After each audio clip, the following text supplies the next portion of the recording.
राम राम राम राम राम राम राम। ये भगवान ब्रह्मा जी जैसे और दक्ष प्रजापति जैसे पहले जीव जो हैं वे भी मतलब इस चीज के अंदर में सफल नहीं हुएगी।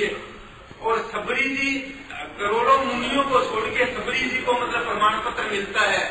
तो भगवान ये सब जो इतना उलझन पूर्ण है मतलब एक ऐसा एक मतलब इस तरह का माया का जो जाल बना हुआ है जिसके अंदर में से ऐसे लगता है कि कोई जीव निकल ही नहीं सके, ऐसी भी कोई मतलब इस तरह की जकड़न बनाई हुई है। और उसके बावजूद उसको करुणा निधान भी बोला जाता है।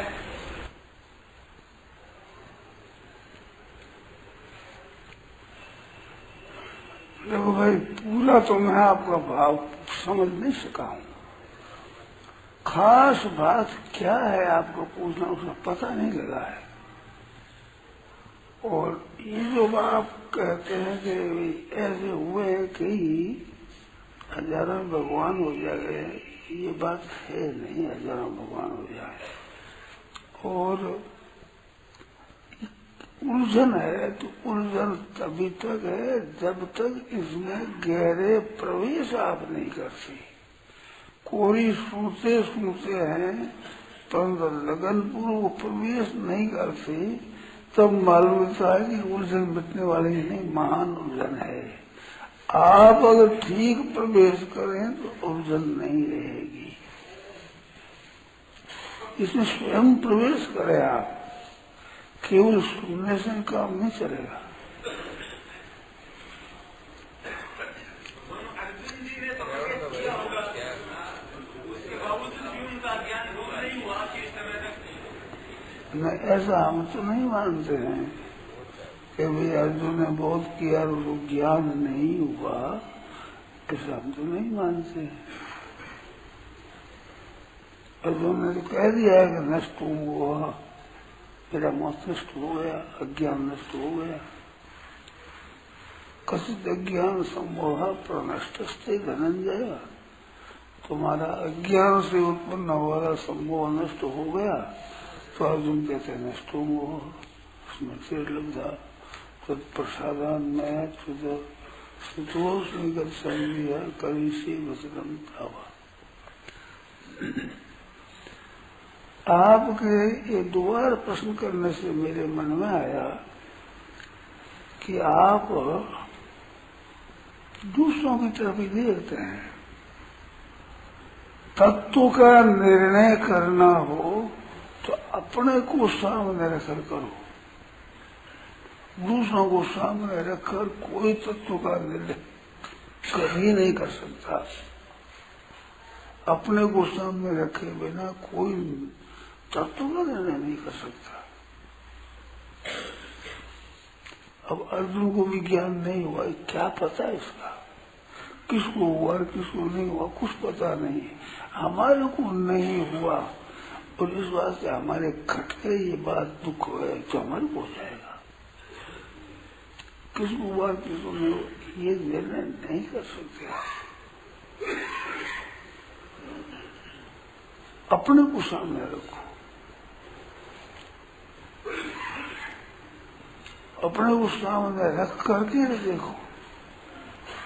जैसे आरंभ में आपने बातें कही कि भी संसारी अनादिकाल से चल रहा है और ज्ञान भी जल्दी हो सकता है, तो बात ठीक है, परंतु अपने को हो जाए तब ठीक है। तो अपने को सामने रखो कि वो जल्दी हो तो कैसे हो सकता है ठीक तरह से। जैसे कल मैंने कही बात कि ये संसार परिवर्तनशील है, बदल रहा है, ये प्रत्यक्ष हम देखते हैं। हमारे शरीर को देखते हैं, संसार को देखते हैं, हरदम बदल रहा है, एक रूप नहीं रह रहा है। फिर भी कहते हैं संसार है। तो ये है और नष्ट हो रहा है, दोनों बातें एक साथ कैसे बैठे? तो दोनों को साथ मिलाना है, इसका नाम है अज्ञान। और नाश होने पर भी जिसका नाश नहीं होता है, इन दोनों को अलग अलग कर दे, इसका नाम है ज्ञान। दोनों को मिला दे, इसका नाम है अज्ञान। तो सबके नाश होने पर भी तत्व का नाश नहीं होता। कैसे? कि जो नाश होना देखता है वो देखने वाला नष्ट नहीं होता। अगर देखने वाला नष्ट हो जाए तो इतने नष्ट हो गए कौन कहे? थोड़ा सा ध्यान दें। एक आदमी बैठा है और सामने एक गया, दूसरा गया, ऐसे 10 आदमी चले गए थोड़ी थोड़ी दूर में। वो कहता है कि 10 आदमी चले गए, तो 10 आदमी चले गए कहने वाला 10 को देखने वाला है। 10 आदमी नहीं कह सकते कि 10 आदमी चले गए, उनको पता नहीं कितने चले गए, वो अपना अपना चला गया तो मानेगा। तो 10 आदमी चले गए तो वही कहेगा जो 10 के जाने को देखता हो। ऐसे सब संसार परिवर्तनशील है, बदलता है, एक रूप नहीं रहता, नष्ट हो रहा, पहले नहीं था, पीछे नहीं रहेगा, अब भी ये नष्ट हो रहा है, अभाव में जा रहा है।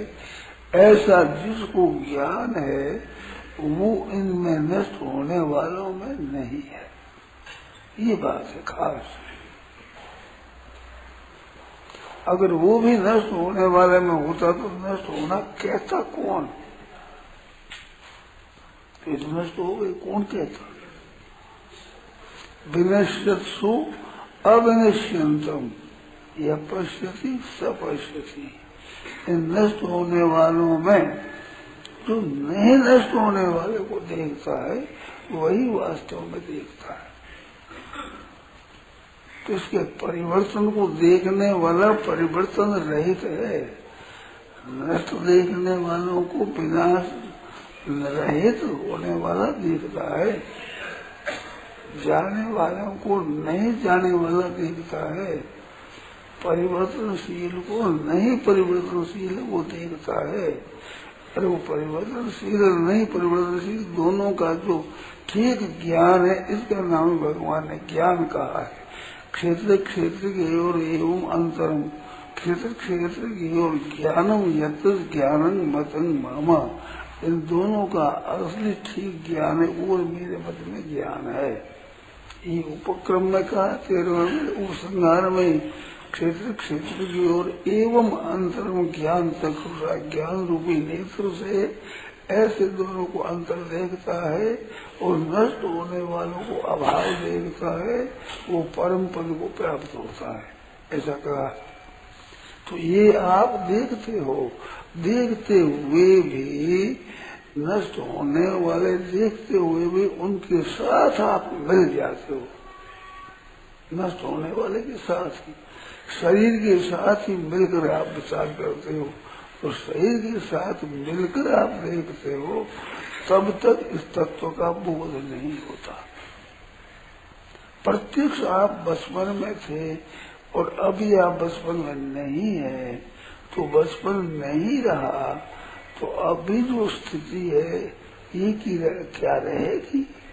रहने का रिवाज होता तो बचपन भी अभी रहता, और रिवाज नहीं है तो अब भी अवस्था है वो भी रहने वाली नहीं है। ये अनुभव सिद्ध होता है। इस वास्ते नहीं रहने वाले की जो आसक्ति है ये बना रहे, ये हम अपने ज्ञान का स्वयं ही निरादर कर रहे हैं। इससे वास्तव में हम फंसे हुए हैं। अपने ज्ञान का अपने स्वयं आदर करें तो उस तत्व का बोध हो जाए। ये बात है। हमारे सामने जो शरीर था वो और तरह हो गया, बदल गया। तो अब जो है ये कौन सा नहीं बदलेगा, अरे ये बदलना हरदम दिखेगा तो स्थायी नहीं रह सकेगा। अरे स्थायी नहीं रह सकेगा तो संग्रह करने की, सुख भोगने की इच्छा कहाँ करेगा, कब करेगा वो? जब ये अनुभव हो जाएगा कि ये तो प्रत्येक क्षण जा रहा है, कोई क्षण ऐसा नहीं जिसमें ये स्थित रहता हो, ऐसा बोध होने पर संग्रह की, सुख भोग की इच्छा कौन करेगा, कैसे करेगा? अगर समझता है तो। अरे करता है और संग्रह करने की इच्छा, भोग करने की, सुख भोग की इच्छा करता है तो ये जा रहा है, नष्ट हो रहा है, ये ज्ञान वहाँ कहाँ है? अपना ज्ञान है कि नष्ट हो रहा है और अपने फिर सुख भोग की इच्छा कर रहे हैं, संग्रह करने की इच्छा कर रहे हैं, तो दोनों बातें मिलती नहीं है। दोनों को मिलाकर देखना, इसका नाम है अज्ञान। दोनों को ठीक ठीक निस्संदेह जान लेना है, इसका नाम है ज्ञान। तो निस्संदेह ज्ञान होने पर बहुत संग्रह हो जाए, सुख भोग लूं, ये इच्छा टिकेगी नहीं। कैसे टिकेगी? असली ज्ञान हो जाने पर तो अपने आप ठीक मिलेगा, शांति मिल जाएगी। दूसरों को किसको मिली, किसको नहीं मिली, ये निर्णय नहीं कर सकती। अपने को सामने रखकर करो तो अपने को जरूर बोध होगा। देखो, आप इतने सज्जन इकट्ठे हुए हो तो कुछ न कुछ लाभ होता है, ये सिद्ध होता है, तब आप आते हो। नहीं तो इतने जल्दी अपने घर को, बिछोने को क्यों छोड़े, क्यों आवे? तो लाभ क्या होता है कि ये जो वास्तविक बात है उसका कुछ बोध होता है। बोध होता है तो वो जितना हुआ है उससे और भी ज्यादा हो सकता है, और भी ज्यादा हो सकता है, और वास्तविक बोध हो सकता है। ये बात हमारे अनुभव से सिद्ध होती है।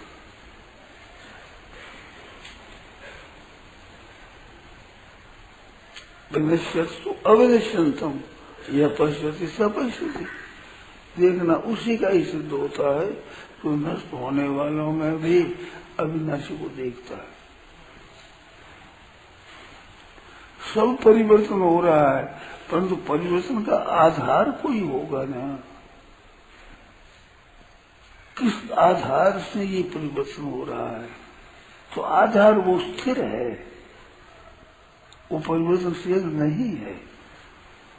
तभी परिवर्तनशील का ज्ञान होता है।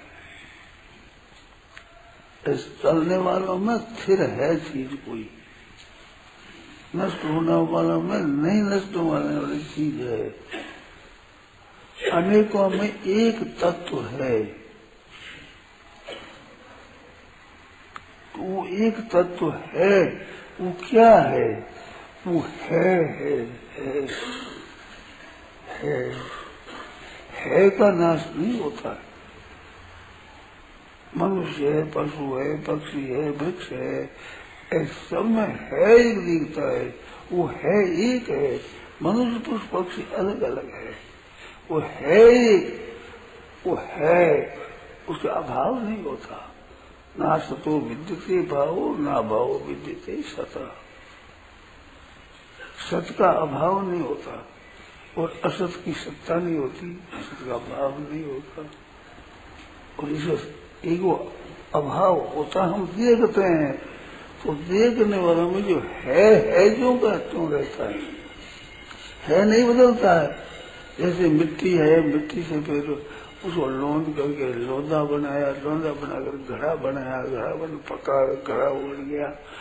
तो मिट्टी है, लोंदा है, घड़ा है नहीं बना है, नहीं बदला है, किंतु वस्तुएं बदली है। ऐसे मात्र संसार बदलता है, पर बदलते हुए भी है दिखता है, वो है एक रहता है। बदलने वाले को महत्व देने से है की तरफ दृष्टि नहीं जाएगी, और इसकी तरफ से वृत्ति हटाकर है पर रह जाएगी, तो बदलने वाले पर दृष्टि नहीं रहेगी। और दोनों को साथ में देखते हैं तब तक ये बोध होगा नहीं। ये बात है। बोध अगर करना चाहते हैं तो किसी को चाहे न हुआ अपने को होगा। अनादिकाल से सृष्टि चली आ रही है, आज तक किसी को बोध नहीं हुआ तो पहला नंबर मेरा ही होगा। मेरे को तो होगा, मैं तो करूंगा, उसको प्राप्त करूंगा। किसी को नहीं हुआ तो आरंभ मेरे से ही होगा। अब ज्ञान होना मेरे से ही आरंभ होगा। ऐसा होने से ठीक बोध हो सकेगा।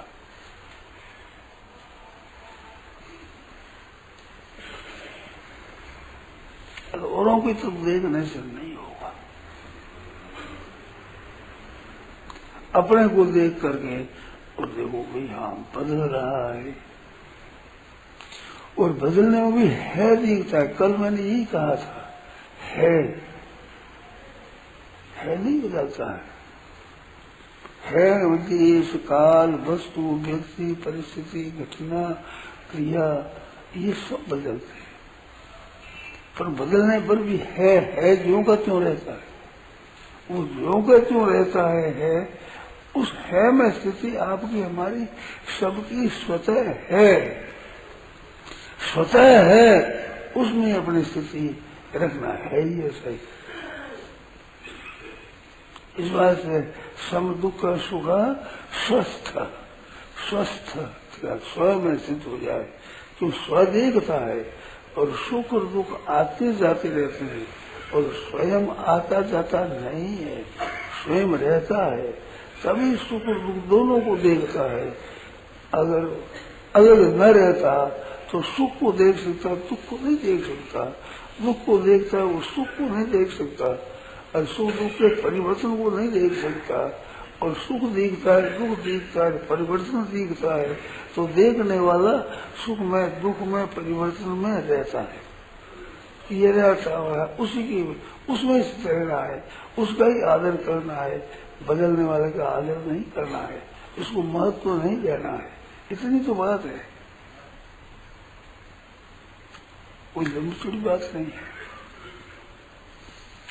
तो हमारे को इस बात का अनुभव कर रहा है। दूसरों को हुआ कि नहीं हुआ, को होगा कि नहीं होगा, इसकी परवाह नहीं। जैसे भूख लगती है तो दूसरों ने भोजन किया कि नहीं किया, एक आदमी को भी पूछते नहीं, किसी को फोन भी नहीं करते कि भाई तुमने भोजन किया है कि नहीं किया है, फिर किस आदमी ने कितना भोजन किया है कि नहीं किया है, ऐसे जानने की इच्छा ही नहीं होती। भूख लगती है तो अपना भोजन कर लेते हैं, प्यास लगती है अपने जल पी लेते हैं। तो अपने अगर प्यास है तो अपना काम कर लो, औरों को देखो मत। क्यों आप करते हो, भोजन कर लेते हो, जल पी लेते हो, दूसरों ने पिया है कि नहीं, भोजन किया है कि नहीं, आप ख्याल ही नहीं करते। इसी तरह से इस तत्व को जानने की जिज्ञासा अपनी जिज्ञासा करनी है, अपनी पूर्ति करनी है, दूसरों की तरफ मत देखो।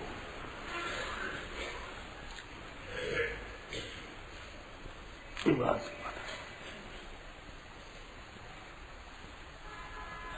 ज्ञान में औरों की तरफ देखने वाली आदत हमारी कैसे? ये देखो कैसे वैसे नहीं है, छोड़ना है इसको। ये चीज कैसे हुई इसके ज्ञान से कोई लाभ नहीं है। कौन आदमी कैसे आया, साइकिल पर आया, सवारी पर आया, मोटर पर आया, पैदल आया, कैसे आया, कैसे आया, आ गया, कैसे हुआ, इसी खोज नहीं कर सकते आप। ये मेरे था कि कर भी लोग तो क्या फायदा निकलेगा।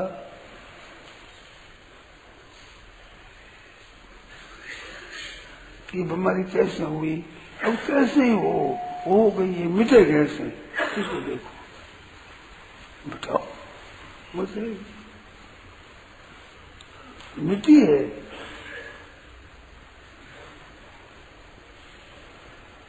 तुम्हारी क्यों नहीं मिटेगी। नारायण नारायण नारायण नारायण नारायण। यह प्रवचन परम श्रद्धेय स्वामी जी श्री राम सुखदास जी महाराज द्वारा मार्ग शुक्ल एकादशी विक्रम संवत 2047 श्री कृष्ण संवत 5216 तदनुसार दिनांक 28 नवंबर 1990 श्री गीता जयंती के दिन 5 बजे नित्य स्तुति के बाद गोविंद भवन कार्यालय कलकत्ता में हुआ। राम